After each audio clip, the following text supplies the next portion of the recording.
우리의 영이 속 사람이 굉장히 막 경쾌해져, 밝아져, 기쁨이 와. 그리고 눈은 반짝반짝 빛나. 그리고 걸을 때는 힘있게 막 생동감 있게 팍팍 걸음이 나서는 그걸 여러분 경험하십니다. 그런 것들이 여러분의 삶에 임하기를 예수님 이름으로 축원합니다. 근데 우리가 정말 왜 이렇게 자꾸 제가 강조를 하냐면요, 그런 가운데 성령님의 임재하심이 기름 부으심이 와요. 그런데 우리의 한마디 말에 딱 한마디야, 부정적인 말 한마디, 우리의 나쁜 생각 하나가 오게 되면 성령님의 임재가 소멸되기 때문입니다. 지금 부흥이 온다고 해서 막 우리가 익사이링 하는데, 저는 지금 현재 더 집중을 주는 건 뭐냐면, 성령 충만함을 받는 것도 중요하지만 어떻게 성령 충만함에 거하느냐 더 중요한 것입니다. 그래서 저는 열매와 사랑으로 걷는 것에 자꾸 제가 초점을 두면서 제가 설교를 하게 되고, 이 설교가 저한테도 하는 말씀입니다. 주님이 말씀하셨습니다. 나의 사랑 안에 거하면 너의 기쁨이 충만하리라. 여러분, 기쁨은 순종할 때, 사랑할 때 주어지는 선물입니다. 여러분의 마음에 기쁨이 없다면요, 한번 주님 앞에 물어보세요. 주님, 제가 관계를 회복해야 하는 사람이 있습니까? 제가 사랑해야 할 사람은 누구인가요? 하고 여쭈어봐야 합니다. 그러나 성경 대답은 알고 있죠. 우리가 사랑해야 될 사람은 모든 사람입니다. 나한테 잘해주는 사람만이 아닙니다. 모든 사람을 사랑하라고 하십니다. 심지어는 원수까지도 사랑하라고 하셨습니다. 어떤 사람이 괜히 나를 싫어한다고 느끼거나 내가 그 사람 주위에 가면 괜히 막 꺼려껴져서 안 가려고 할 것이 아니라 우리는 사랑해야 됩니다. 그리고 기도해줘야 합니다. 선을 행하여 하며 축복해줘야 합니다. 우리를 괴롭히는 사람들이라도 부정적인 말을 하지 말고 그들을 위해 기도해줘야 합니다. 베드로전서 1장 3절에 그랬잖아요. 악을 악으로 갚지 말고 모욕을 모욕으로 갚지 말고 축복하라. 너희가 이것을 위하여 부르심을 받았은즉 이는 너희로 축복을 받게 하려 합니다. 하나님의 말씀의 원칙은 절대 바뀌지 않습니다. 우리가 마음으로부터 사랑할 때 이렇게 순종할 수 있다면 우리의 마음에 주님의 기쁨으로 충만해질 것입니다. 그리고 제가 한 가지 얘기하고 싶은 것은요, 여러분들이 어떤 슬픔을 당하고 억울한 일을 당했을 때 제발 사람들 쫓아가가지고 막 풍음을 좀 늘어놓지 마세요. 그것은 사람들의 값싼 동정밖에 받지 못해요. 그럴 때에는 그 나를 훈련시키는 주님의 손길을 보면서 주님 앞에 나아가 주님 앞에 위로를 구하세요. 그러면 주님의 기름 부으심이 더 증가하게 되는 것입니다. 저는 그렇게 하게 되면 누가 나한테 뭐 이렇게 뭐 잘 안 해주고 하더라도 막 양보하고 사랑하고 할 때에 세상 사람들은 우리를 보고 바보라고 해요. 뭐 저렇게 우리의 창식으로는 생각이 안 되는 말씀이잖아요. 생활이잖아요. 그런데 우리는 그렇게 해야 돼요. 왜요? 우리는 주님의 기쁨으로 채워지기를 원하잖아요. 우리는 주님과 동행하기를 원하잖아요. 우리는 주님의 기름 부으심을 충만하게 성령 충만해서 걷기를 원하시는 믿음의 사람들이기 때문입니다. 그리고 한 가지 더, 우리가 기쁨이 충만하면 우리의 몸도 건강해져요. 여호와를 기뻐하는 것이 너의 힘이다. 우리 속에서 힘이 솟아나요. 어려움 당해도. 그리고 마음의 즐거움은 양약이다. 우리 몸에 건강을 갖다 주는 게 잠언서 17장 22절에 기록이 되어 있습니다. 자, 하나님을 사랑하고 이웃을 사랑하면 기쁨이 따라옵니다. 자, 이제 마지막 세 번째로 하나님의 나라는 평강입니다. 평강이 굉장히 중요한 것이 피스가 없으면 우리 모든 성령님의 열매를 함께 이렇게 모을 수가 없어요. 예를 들어 갖고 사랑하고 인내하고 참고 하는 이 모든 것들이요, 내 마음속에 피스가 없으면 하나도 되지를 않아. 그렇기 때문에 이 희락, 아니 평강, 화평 뭐 이렇게 번역하죠. 굉장히 중요한 핵심적인 요소라고 저는 말씀드리고 싶습니다. 우리는 평강 가운데 거해야 됩니다. 야고보서 3장 18절에 화평케 하는 자들은 화평으로 심어 의의 열매를 거두느니라 라고 하고 있습니다. 여러분들 화평을 유지하기 위해서는요, 나를 또 들여다봐야 돼. 우리가 깨닫지도 못하는 가운데 우리에게 안 좋은 습관들이 굉장히 많이 몸에 배어 있어요. 이런 안 좋은 습관들은 우리가 관계를 맺을 때에 피스, 평강을 뺏어가고 사람들의 관계를 깨뜨립니다. 어떤 분들은 일을 할 때 보면 그 막 굉장히 너무 막 일을 밀어붙이는 분들이 많이 있어요. 그렇게 되면 그 어떤 사람들에게 왜 마음에 피스가 없어지게 하는 그런 일도 있어요. 그러니까 우리가 참 우리 자신을 돌아다보면서 우리의 안 좋은 습관이 무엇이 있는가. 박 집사님 칭찬 많이 해주세요. 우리 박 집사님 칭찬 참 잘하셔. 저 그거 알고 있어. 할렐루야. 참 좋은 거예요. 그리고 주님이 그렇게 말씀하셨어요. 이렇게 하도록 변화되도록 내가 너희에게 말하는 이유는 나의 기쁨이 너희 안에 있어 너희 기쁨이 충만케 하려 함이라라고 주님이 말씀하셨습니다. 우리는 우리 자신을 내려놓고 복음을 위해서 살도록 부름을 받았습니다. 이 말은요, 나의 유익을 구하지 않고 다른 사람의 유익을 구하며 섬기는 삶입니다. 서로 기도해주며 도와주는 삶입니다. 서로가 서로를 대할 때 정직하게 대해야 되고요. 우리 서로 격려하며 축복해주는 삶을 사는 것을 말합니다. 하나님의 나라는요, 능력과 영광이 있는 곳입니다. 그리고 의와 화평과 희락이 있는 곳입니다. 그리고 이 화평이 말씀드렸지만 모든 열매를 함께 엮어주는 핵심 요소가 바로 화평인 것입니다. 그래서요, 하나님 나라에 계속해서 들어가기 위해서는 화평을 유지하는 법을 우리가 배워야 되고 우리가 선택해야 돼요. We have to make a decision. 화평 가운데 걷도록 우리가 선택해야 합니다. 그리고 우리의 마음에 대해서도 민감하게 좀 살펴보시기를 원합니다.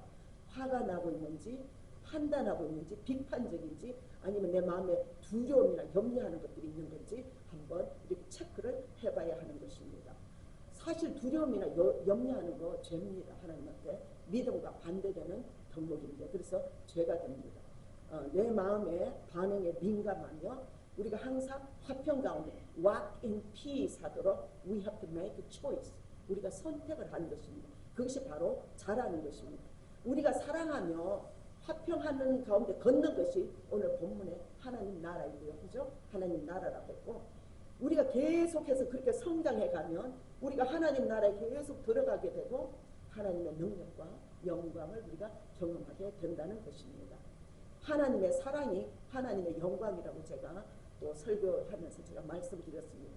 왜냐하면 하나님의 사랑은 동전의 양면입니다. 하나님 사랑이 있는 곳에 영광이 있고 하나님의 영광이 있는 곳에 사랑이 있는 같은 속성을 가진 동전의 한 동전과 같은 것입니다. 우리가요 사랑하는 것에 더욱더 성숙해질수록 하나님의 나라와 능력이 나타나지고요. 그럴 때 우리는 주님처럼 닮아가는 것입니다. 그리고 이 말씀의 도전은요. 우리 모두가 다 하나님 나라에 들어갈 수 있는 것입니다. 꼭 목회자 타이틀이 있어야 들어가는 것이 아니고 우리 모든 믿는 사람들이 다 하나님 나라에 들어오도록 우리가 초청을 받았습니다. 결국에는 모든 것이 열매에 달려 있습니다. 베드로후서 1장 5절 7절에 믿음의 덕의 지식을, 지식의 절제를, 절제의 인내를, 인내의 경건을, 경건의 형제 우애를, 형제 우애의 사랑을 공급하라. 그죠? 사랑 안에 걷는 것입니다. 로마서 14장 22절에 이렇게 말씀하고 있죠.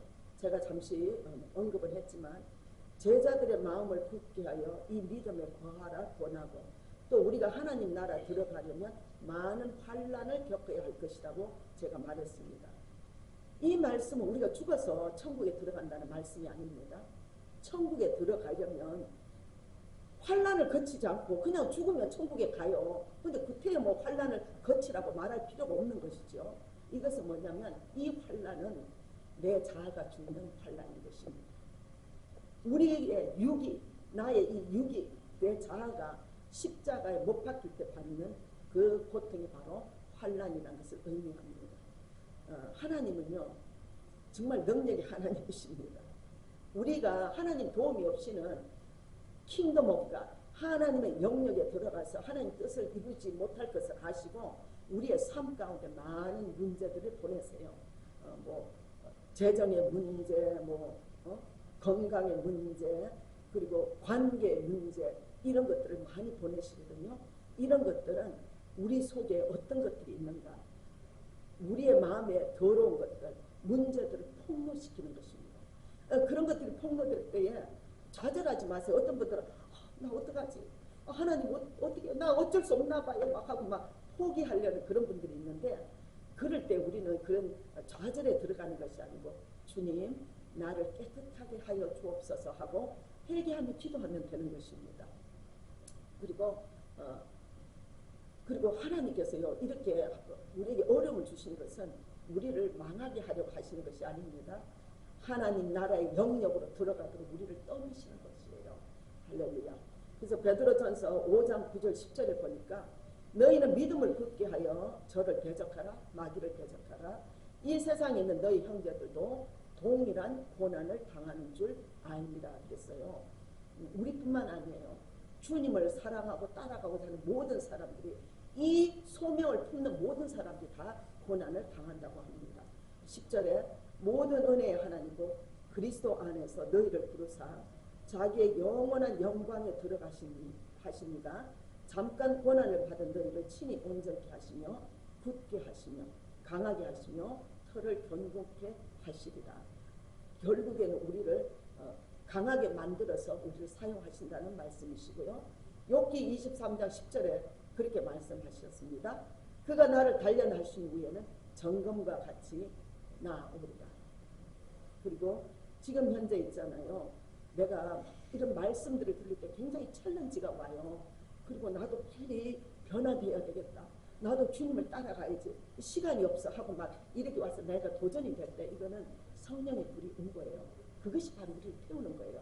어떤 분들은 막 성령이 불이 오면 막 나갔다 너무 떨어지고 막 자빠지고 그런 거, 물론 그것도 강하게 불이 오면 더러운 것들이 나갈 때 그렇게 manifestation, 현상이 일어나지만요, 잔잔하게 오시는 성령의 불, 내 속에서 나를 태우고 계시는 거예요. 변하도록, 하나님 앞에 가까이 가게 하도록, 하나님 앞에 변하게 해서 하나님 나라 들어가서 주님의 뜻을 이루어야 자꾸 막 열심히 일어나고 막 나를 자꾸 챌린지로 몰고 가는 것은 성령님의 잔잔한 불이 지금 우리를 태우고 계시는 것입니다. 이것이 바로 하나님이 하나님 나라의 영역에 살도록 나를 자꾸 이끄시고 계시는 것입니다. 우리가 다 예수님, 성령님을 인하여 거듭나서 거듭난 자들, 하나님을 사랑하는 자들입니다. 그래서 우리는 하나님의 나라를 선포하기 위해서 있는 것입니다. 바로 그것이 우리가 이 시대에 정말 흑암이 있고 어둠이 있는 이 시대에 우리가 태어난 자들입니다. 하나님의 나라는 뭐라고요? 의와 희락과 화평이다. 이것을 선포하는 사명이 우리 속에, 우리의 삶 가운데 있는 것입니다. 하나님은 우리가 영광에 이르도록 계속 우리를 이끌고 계시는데요.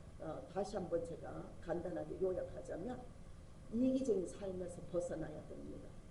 섬기는, 나를 버려서 섬기는 삶의 영역에 들어가는 것이 하나님 나라에 들어가는 것입니다. 내가 죽고 예수님이 내 안에 사시는 삶의 영역입니다. 저는 침례 요한의 간증을 하면서 제가 말씀을 정리하고자 합니다.